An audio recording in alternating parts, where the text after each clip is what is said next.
Hi, this is Saranya.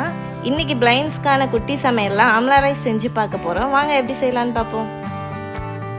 5 கோலி குண்டு size நெல்லிக்காவை குட்டி குட்டி க்யூப்ஸாக வெட்டி நம்ம மிக்சி ஜாரில் சேர்த்து பேஸ்ட்டாக அரைச்சிக்கலாம். நெல்லிக்காவை கொரப்பாக அரைச்சி எடுத்துக்கிட்டோம். வாங்க அடுப்பை பற்ற வச்சு தாளிக்கலாமா. வடைச்சட்டியை வச்சாச்சு, அது ஹீட் ஆகட்டும். பாத்திரம் ஹீட் ஆயிடுச்சு, நம்ம எண்ணெய் ஊற்றலாம். எண்ணெய் ஹீட் ஆயிடுச்சு, கடுகு போட்டுக்கலாம். கடுகு பொரிஞ்சதுக்கப்புறம் 1/2 டீஸ்பூன் கடலைப்பருப்பு போட்டு கொஞ்ச நேரம் வறுத்துக்கலாம்.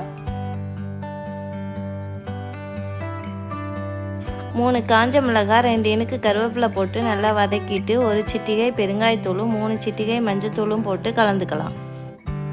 அரைச்சி வச்ச நெல்லிக்காய் பேஸ்ட்டை நல்லா வலிச்சு உள்ளே போட்டுட்டு 2-3 தடவை கிளறிக்கலாம். ரொம்ப வெந்துடக்கூடாது, குதிச்சிடக்கூடாது. இப்போ நம்ம உதிரான நல்லா வடித்து வச்ச சாதத்தை உள்ளே சேர்த்துக்கலாம். சாதத்தை கொட்டி நல்லா நெல்லிக்காய் பேஸ்ட்டோட கிளறி விட்டுடலாம். அதுக்கப்புறமா உப்பு சேர்த்து ஒரு கிளறுனா அட்டகாசமான ஹெல்தியான நெல்லிக்காய் சாதம் ரெடி.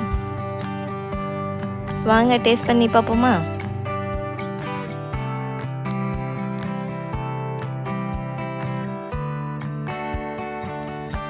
வித்தியாசமாக புளிப்பு துவப்பெல்லாம் கலந்து இருக்குது. நீங்களும் செஞ்சு பாருங்கள். நெக்ஸ்ட் வீடியோவில் பார்க்கலாம். தேங்க்யூ.